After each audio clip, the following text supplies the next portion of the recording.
In today's video, I am going to explain anatomy of joints around shoulder.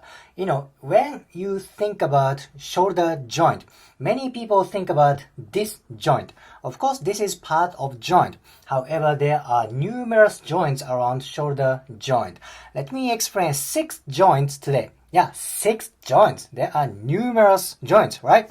First thing is this one. This is the most famous one. This is glenohumeral joint.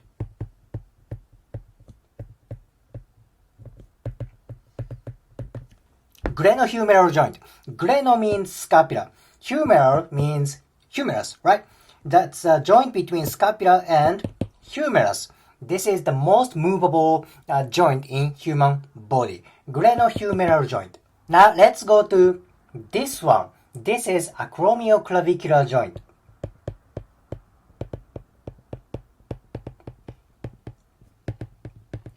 Acromioclavicular joint. This part is clavicle, and this is part of scapula. This flat bony prominent is called acromion. So this is acromioclavicular joint. This joint doesn't move a lot, okay? This is joint between clavicle and acromion. Let's go to here. This part. This is sternoclavicular joint.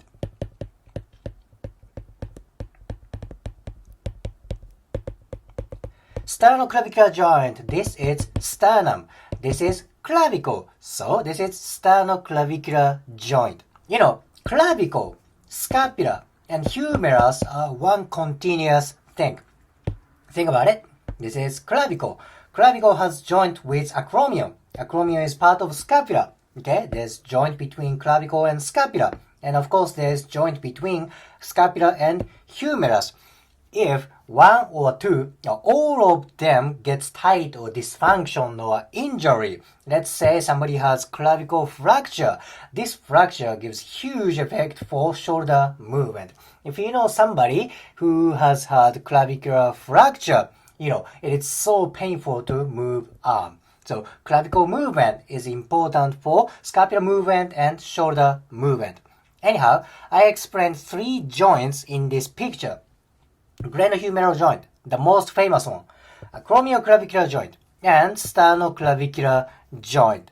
Let me erase picture, then let me explain the other joints. Alright, first 3 joints are actual joints. It's like a bone-to-bone joint. Glenohumeral joint, scapula and humerus. Acromioclavicular joint, scapula and clavicle. Sternoclavicular joint, sternum and clavicle. Now, I'm going to explain 2 joints from this picture, and they are not like anatomically correct joint. It's not classified as anatomical joint, but it's important place. Next one is about this space. This joint is called subdeltoid joint.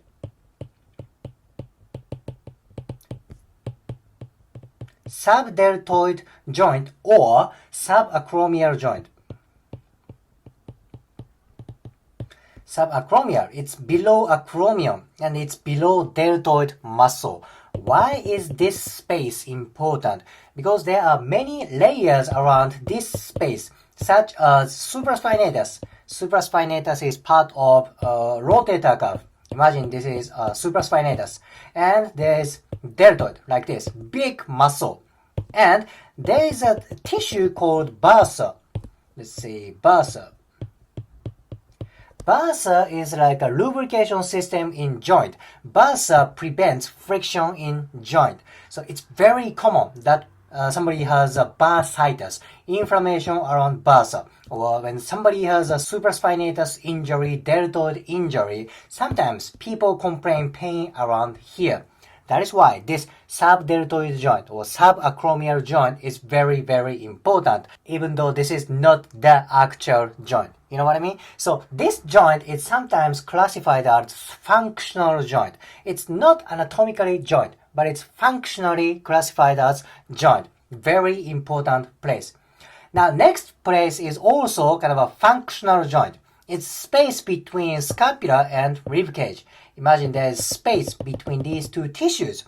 This space, this joint is called scapulothoracic joint.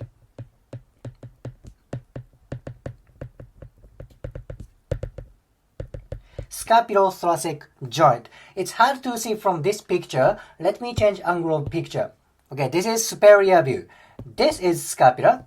This is contour of rib cage.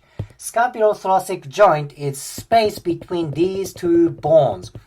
Scapula is not connected to rib cage. It's not glued. There is a space between these two tissues. Now, there are two important muscles in this space. First one is this one. This is serratus anterior. Serratus anterior. Next one is this one, this muscle. This is subscapularis.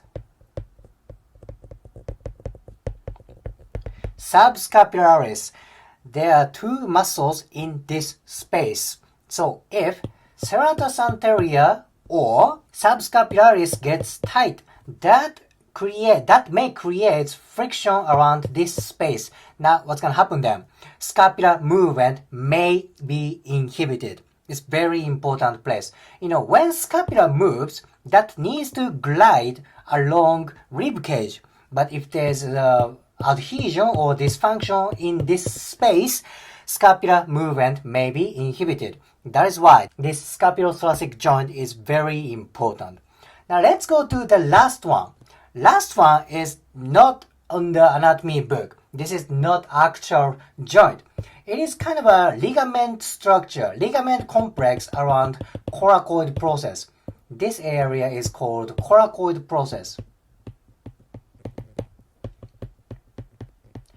There are numerous ligaments on top of coracoid process. These ligaments connect coracoid process and clavicle. It's like this.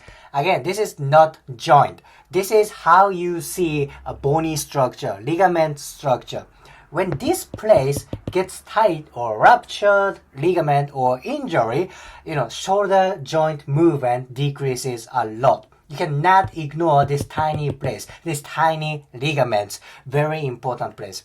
Okay, in this video, I explained 6 joints around shoulder. First one was glenohumeral joint, the most famous one. Next one, acromioclavicular joint and sternoclavicular joint. These 3 joints are actual joint, anatomical joints. And second part, I explained functional joint. That's subdeltoid joint or subacromial joint. Next one is scapulothoracic joint. And last one is ligament complex. Ligament complex around coracoid process and clavicle area. I have to keep emphasizing, clavicle movement, scapular movement, and humeral movement is so important for shoulder movement. When somebody has injury around today's structure, that inhibits shoulder movement a lot. That is why this complex is freaking important. If you liked today's video, please hit the like button, comment, and subscribe. See you next video.